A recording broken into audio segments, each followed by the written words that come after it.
Tiens à m'excuser pour le retard que nous sommes en train d'accuser. Là, j'ai trouvé une meilleure connexion. Donc, nous allons aller assez vite. Mais on va quand même aller tout doucement avec chaque élément.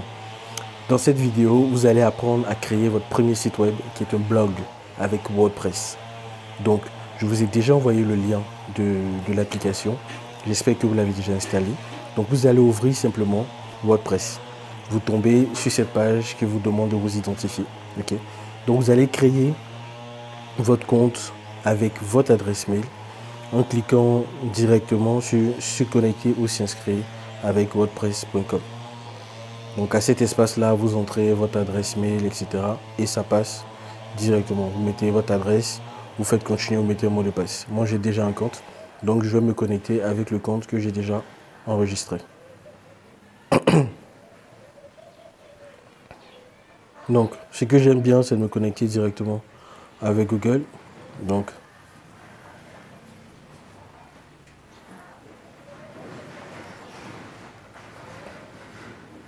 on se connecte, ça valide l'inscription. Voilà. Ici, c'est très important, il va demander le nom avec lequel on veut être affiché. D'accord? Il va nous suggérer différents noms. Moi, je valide directement ce qu'il va mettre là. Mais vous pouvez configurer votre profil parce que votre compte WordPress est en même temps votre compte de blogging. Donc, c'est important qu'il soit bien renseigné.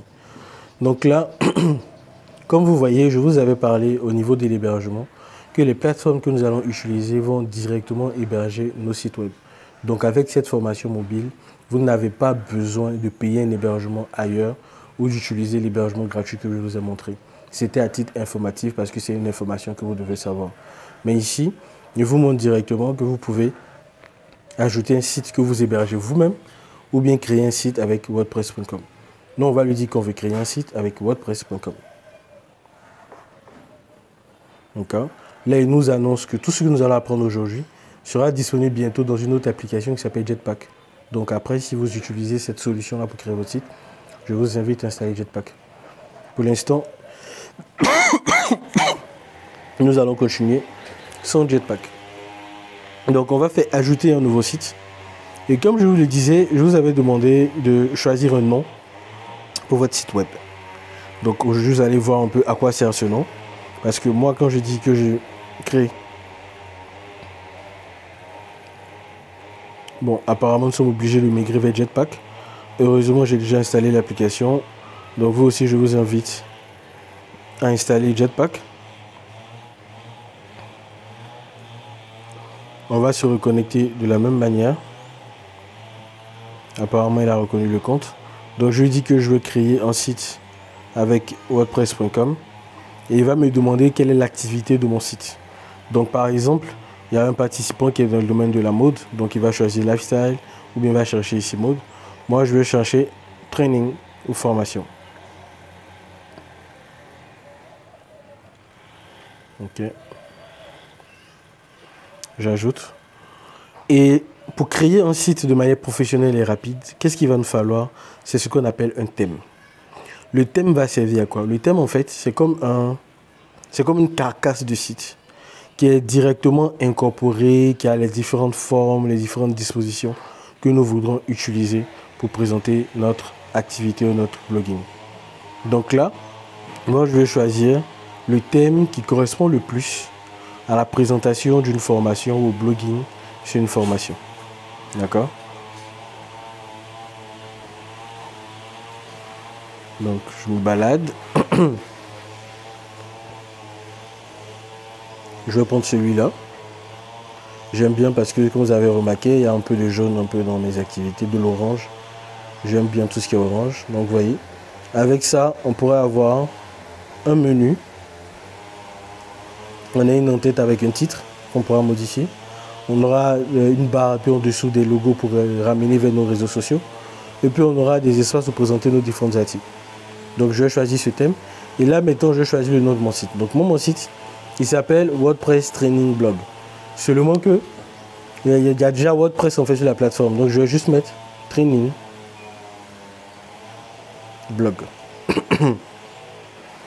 Donc, dans l'esprit, c'est une plateforme sur laquelle je vais vous présenter exclusivement tout ce qui est fait en fait.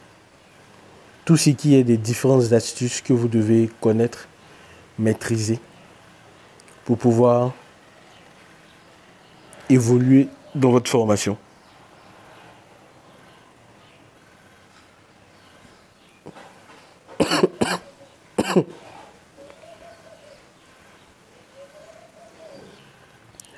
Donc finalement, il m'a informé que le nom du domaine Training Blog était déjà pris sur la plateforme.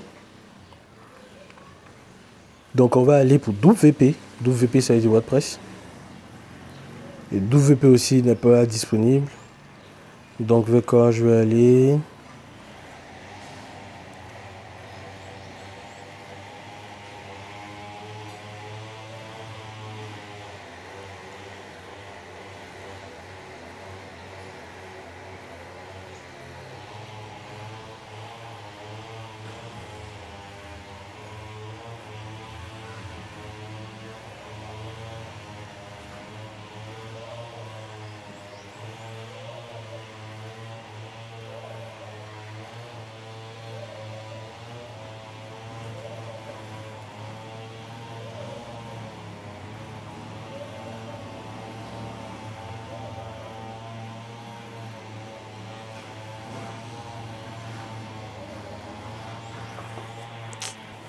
Donc là, il m'annonce que le site a été créé.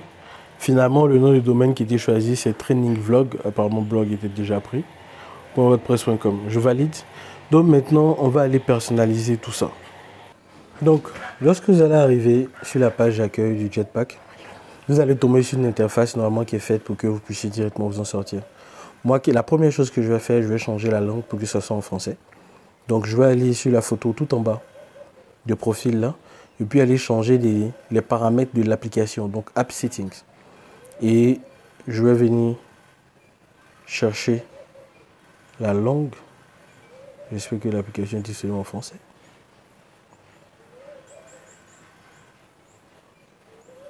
Ok, donc c'était tout en haut. Je choisis français. Voilà, donc tout a changé, c'est parfait. On peut continuer. Donc, je vous présente un peu l'interface du Jetpack. Qu'est-ce que vous devez vous mettre à l'esprit pour maîtriser un peu cette interface? C'est que c'est une interface qui, directement dans votre téléphone, vous permettra de publier tout ce que vous voulez publier sur votre site. Donc, supposons que vous, sur les réseaux sociaux, bien sûr l'Internet, vous avez une activité professionnelle, donc vous avez une entreprise qui est votre client. Votre client vous dit, nous sommes une entreprise de matériaux de construction, mais dans le BTP. Mais on veut pouvoir communiquer avec toute notre audience ou bien tous les gens de Facebook, ce que nous faisons tous les jours. C'est pour cette raison-là que vous devez créer un blog. Donc vous créez un blog pour cette entreprise. Bien sûr que chaque jour, on va vous envoyer des photos d'un chantier, on va vous dire ce qui a été fait, donc vous devez publier l'article. Directement dans cette application, vous pourrez venir publier l'article. Donc voyez là en fait comme vos compagnons de poche pour mettre à jour votre site. Donc quels sont tous les éléments qui vont nous permettre de personnaliser notre site? Déjà, l'application même nous accompagne. Ils peuvent nous dire par exemple personnaliser votre site et puis on va suivre les différentes étapes qu'ils proposent. On a créé le site, on va vérifier le titre, on va choisir une petite icône qui va nous permettre en fait de bien personnaliser. C'est-à-dire que quand les gens vont venir sur notre site web, ils vont voir cette icône-là qui est par exemple notre logo. C'est pour ça que j'ai dit à la fin de toute la formation, on vous apprend à personnaliser les sites parce qu'on va utiliser par exemple Canva pour apprendre à créer des petites icônes, des choses vraiment personnalisées qui vont vous rendre professionnel.